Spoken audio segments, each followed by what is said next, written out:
It's time now for the Jock and the Doc, your Bay Area sports report on the Northern California Sports and Entertainment Network. Here are your hosts, Glenn and Dave.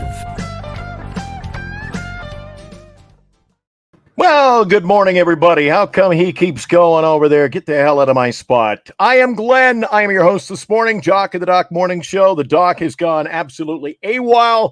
He's traveling. He's on assignment. He is covering the Calgary Stampeders and the Saskatchewan Roughriders up in the Canadian Football League, up in the frozen tundra. And I was watching N.F.L. football. Welcome in, guest host, 2 days in a row. Carter, how you doing, buddy? I'm feeling good, Glenn. I feel like I'm moving up in the world. You're doing a good job on your show. Carter's Corner, the Friday edition, returns this afternoon at 3 o'clock. All right. Let's jump into it. Yesterday, Major League Baseball. Yeah, guess who got eliminated from the postseason? Last night on Giant Sports Talk Live on our sister channel, we said that, this was inevitable. We were all gathered yesterday. I know they were winning early. They were in the ninth inning tied, but we were all gathered around bedside to say goodbye. And, yeah, that's exactly what happened. Served up a big meatball yesterday to Santander with 2 strikes. I thought it was a poor pitching decision. But anyway, he hits the bomb in the ninth inning. Giants drop a 5-3 game. Carter, your thoughts on what has been a dismal season for our beloved Giants?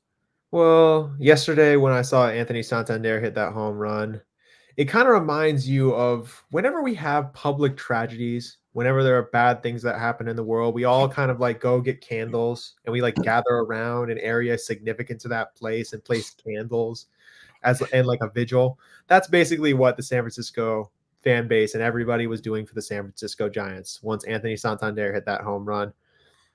It's a sobering feeling, really, of what could have been, because we had some people that could have done well. We could have done something this season with the pitching staff intact sometimes, but even then, there was always a bit of doubt with the anchor that we have in the front office. So it's a funeral. Let's prepare for next season. Santander has the walk-off homer. Yesterday, the hero offensively was Michael Conforto, 2 for 4. Tyler Fitzgerald, 2 for 4. Now, one of these things is not like the other. And I make that statement because now there are absolutely no excuses. You join Eric and I tonight. We'll be talking about it because we'll be getting a chance to take a look at the weekend roster. If they don't play the young guys now, I'm loading up the barrel myself because there's no excuses. I want to see the young players. I don't care if you were trying to, win your way in or some like baloney. Now there's no excuse. Play the young guys. Why are we going to see? There's no reason to see Conforto. There's no excuses to see a Canna, even a guy like Lamont Wade Jr. Get the young guys in the lineup, Carter. It's honestly a comedy show right now, what's going on in the San Francisco Giants front office and in the dugout. I think that it's pretty clear at this point that it was over. Ever since that Braves series where we started talking about, that's when we started talking about it all being over. And honestly, at this point, we should really just even if it's a horrible situation where we play horribly, we need to play young guys and see how they do. But I have a theory that it's about Farhan Zaidi trying to keep his job more than anything. That's really what I think it's about. Ridiculous. Tonight, you've got the Giants up in Kansas City to play the Royals. Royals having a nice year. They're in that wild card race in the American League. 82-71 record entering weekend play. Michael Wacha, he starts today for Kansas City. Wacha, he played in that. I think he surrendered. Do you remember that home run in the playoffs? Was it 2016? Against the Cardinals. There you go. It's coming back to me. The long left field home run into the ambulance well. And it was Michael Morse hit that one. I thought that was. I remember that one well. Too, but yeah. Mason Black. Here they go back to the well with Mason Black. His record 0-4. And do you want to venture a guess at what his ERA sits? Or are you looking at it? 7.07. You bugger. You got your stats up. All right. Yep. You nailed it. That was a good guess, by the way. Mason Black, Michael Wacha as the Giants and Kansas City hook up in game number 1 of the 3-game series over on our sister channel, Giant Sports Talk Live. Eric and I will talk about that game in detail tonight. You'll tee it up, I'm sure, coming up. Talk about Giants elimination coming up on your show right here on Northern California Sports and Entertainment Network this afternoon at 3. The show called Carter Corner. And you, of course, are the host because your name is Carter. NFL football. Let's take a look at what happened last night in the N.F.L. Boy, he's looking good. Well, we're playing a bad team, though. That's like the Giants winning but beating the White Sox. Come on. It was a good night, though, for Aaron Rodgers, 27 of 35. Good stat line, 281 yards and a couple of touchdowns. No trouble with the New England Patriots, who I think were kind of playing out of their depths early in the year. No, I totally agree. I mean, I looked at the stat line tonight. I mean, it's kind of what I definitely expected from this game. It's going to be it's either going to be a blowout affair or it's going to be a maddeningly close game that's really bad. Aaron Rodgers did what he was supposed to do. He diced up a weak Patriots team, and he played very well. And like I said yesterday morning, he's still got it. He's just got to figure it out, and he did do it. He absolutely diced him up, and he made it look easy. Yeah, guys who played Brissett in their fantasy league, oh, shame on you. And you even got a chance to see Drake May, who's out of North Carolina. He got some tosses in late in the game. I think he went 4 for 8. Not bad, but only 22, 23 yards in the game. So coming up this weekend, I believe today we should take a look at week number 3 and the key matchup. We talked about it on the show. You filled in for Dave yesterday, but you got San Francisco 49ers, and they'll be playing down the highway in Los Angeles. The 0-2 Rams, who are suffering from injury. That is definitely true. A wise man called days like these the Injury Bowl. It is the Injury Bowl. And it will be a still on the sideline, isn't he? Sorry? CMC, he'll be on the sidelines. Yeah, he will. Christian McCaffrey, and then you've got Debo's out. So, yeah, you got both teams kind of hobbling, but I think the key loss there, LA Rams lost Cooper Kupp. That's huge. Cooper, Puka, along with a dozen offensive linemen. We lost George possibly for next week, too. He has a tight hamstring. Travarius Ward also didn't practice today. So it's going to be interesting to see. And yeah, it's going to be there's just such an injured amount of players, and it's going to be interesting to see which coaches between McVay and Shanahan, who does more with less. Yeah, Kupp had 14 receptions for 110 yards in week number 1. And obviously, huge loss. Let's see if one of the keys to the game, if you will, in my opinion, comes to fruition. Bigger game between the quarterback and the receiving core, and namely Brock Purdy, Brandon Ayuk. Hopefully they're on the same page. I'm willing to bet they will be. I mean, I know these two. I've watched them all last year. These guys once they get in sync, they really can do whatever they want. Once Brandon starts running that runs a deep route and Brock can find him deep down the field, everything just gets figured out once those two are in sync, and then it opens up room for everybody else. So I believe in those two. I think they'll do well. All right, we'll see how it plays out coming up this weekend down in Los Angeles. Here's your schedule. The Giants take on the Cleveland Browns. Giants are 0-2 to start the year. Green Bay's in Tennessee. Titans at home, 0-2. Chicago up, a lot of 0-2 teams. Chicago Bears taking on the Indianapolis Colts in Indiana. Colts at home, 0-2. You've got 2-0 Houston and Minnesota against an unbeaten 2-0 Minnesota Vikings team. My usual host didn't show up today because he's in Canada with me. Dave Patrician, he's a big Minnesota Vikings fan. But the key to that game in Minnesota is Jennings. We don't know if he's going to play or he's questionable for that game. So we'll have to wait and see if JJ's in there. Other games this weekend, Philly and New Orleans. Now, New Orleans, Carter, surprise of the league so far, putting big numbers up offensively. They look good. I think that they're going to do better, I think, as time goes on. I think if they can beat the Eagles next week, they can legitimately say that they're a contender. Maybe this is just a flash in the pan, but if they can beat the Eagles, which I think is definitely possible with how bad Philly's defense has been, they can genuinely say they are a contender in the NFC. And I think that they'll go as far as Derek Carr takes them. That's All what right, I'll say. Denver's in Tampa Bay, and Tampa's 2-0 start the year, too. As far as the early games go, I saved this one for last. This is one I think is going to be a dandy. Chargers are 2-0, and they're in Heinz Field against Pittsburgh, 2-0. That one gets underway 10 a.m. bright and early on Sunday morning, if you're going to be viewing that in the Bay Area with us. Chargers, Steelers, 2-0. It's going to be interesting to see which one comes up on top in that one. Both teams unbeaten, looking good. I think the key to success for the Steelers will be get the ball a little more to Najee Harris, or because he hasn't been running the ball overly effective to start the year. I'd agree with that. I think that him and Jalen Warren are going to have to be a big part of the Steelers offense. Listen, Steelers football, I've heard this from many Yinzers and people who are big fans of that team. It's messy. It's really just about dragging the other team down to your level and beating them your way. Because Steelers football is very defensive. It's very much around the run game because they don't have a great quarterback necessarily. So they just try and make it so messy that you have to beat them their way, and usually they win. So Carolina.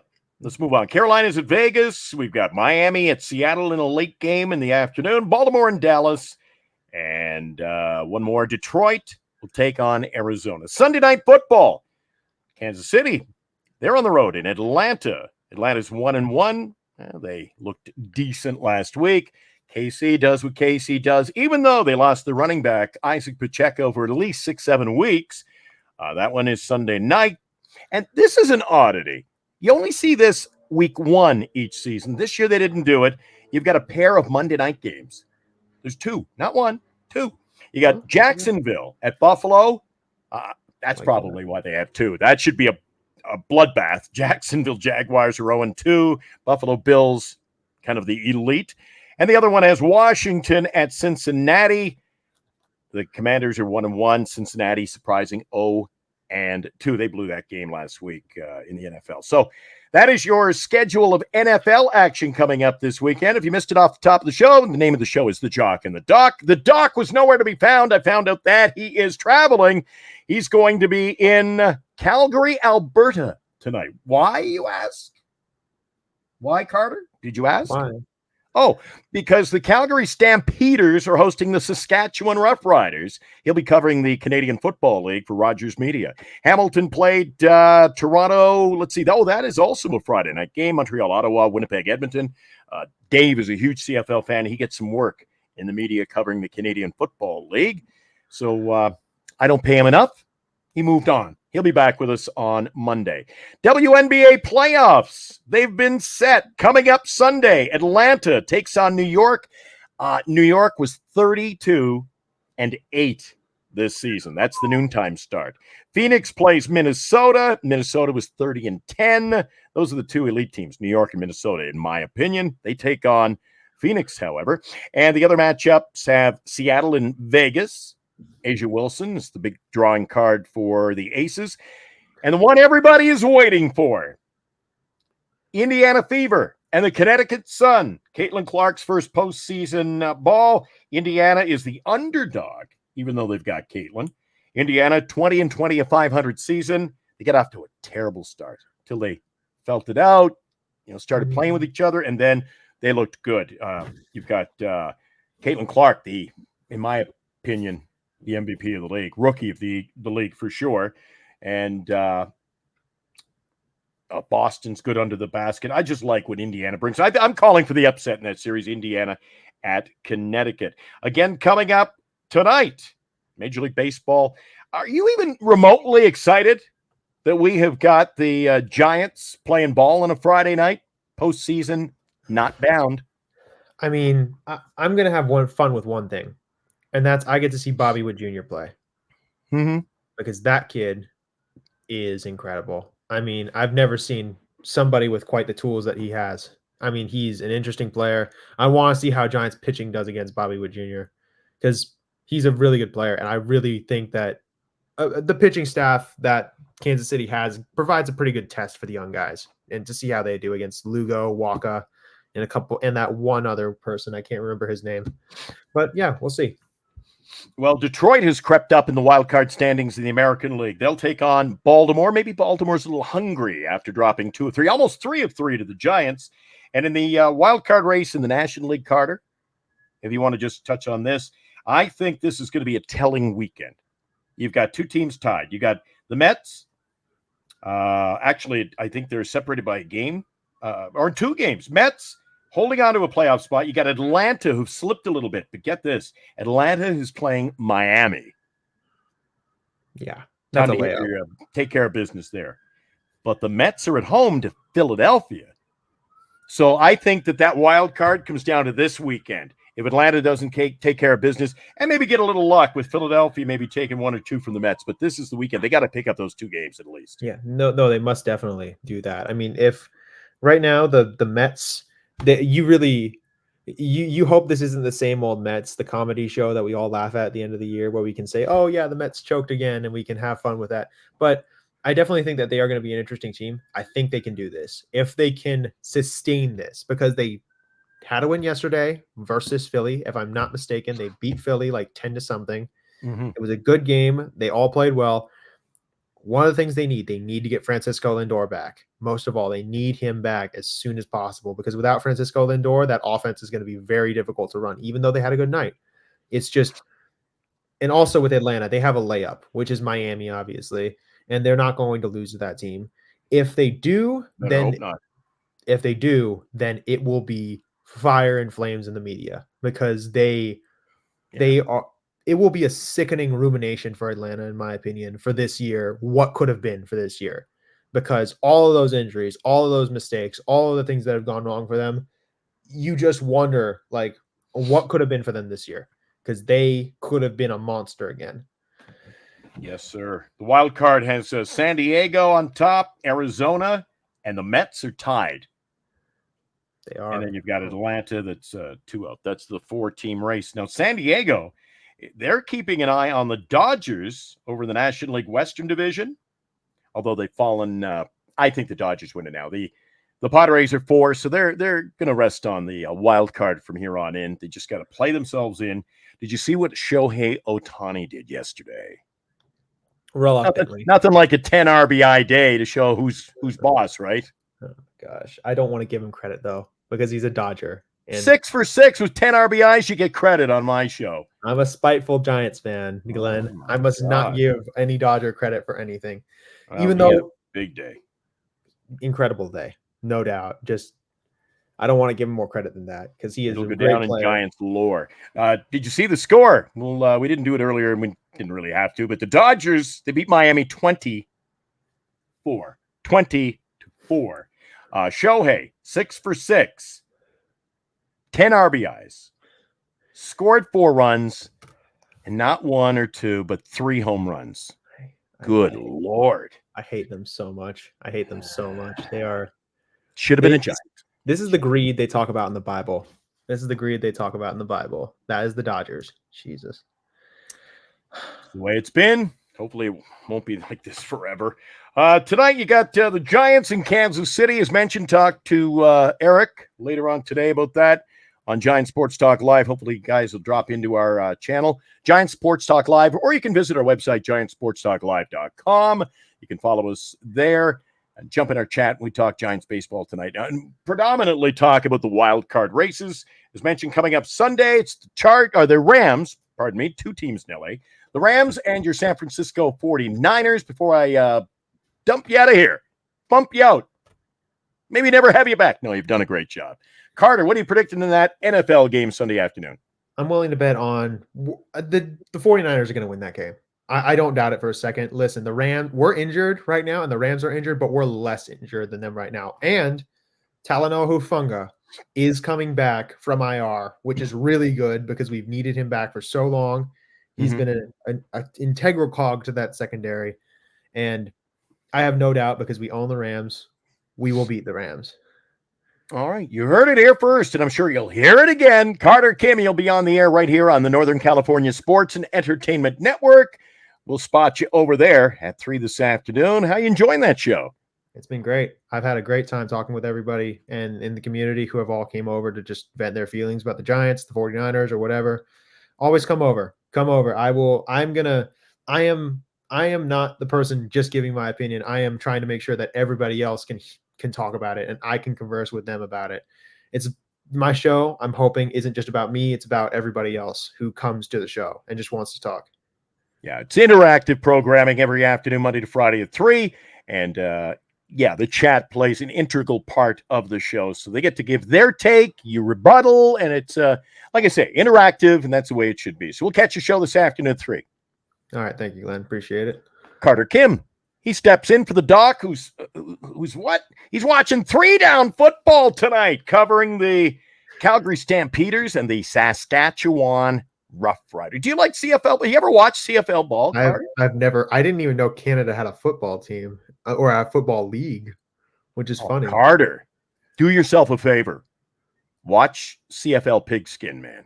Oh, 3-down football. A lot of passing, a lot of guys from the NCAA in there. Like I love it. Every game's sold out across Canada. So it's going to be a sellout crowd in Calgary tonight. Saskatchewan, Calgary have a bit of a rivalry. So we'll have to wait and see what happens in that game. I'm sure Doc will fill everybody in about that. He'll be talking NFL football, a little baseball coming up on Monday morning. And by the way, I'll be talking a little bit about the San Jose Sharks on Monday. They play their first preseason game this weekend. Training camp started on Thursday, and that was yesterday. They'll jump right into action Sunday night, taking on the Las Vegas Golden Knights. I'll catch your show later. Have a great day, Carter. Yeah, you have a great day too, Glenn. Okay. And to all our viewers, thanks for tuning in this morning, each and every morning, Monday to Friday, for the Jock and the Doc Morning Show with our special guest this morning, co-hosting Carter Kim. Have a great weekend. Enjoy the Niners. Enjoy the Giants. Enjoy your Canadian Football League too. You've been watching the Northern California Sports and Entertainment Network, a Northern Lights Entertainment broadcasting station.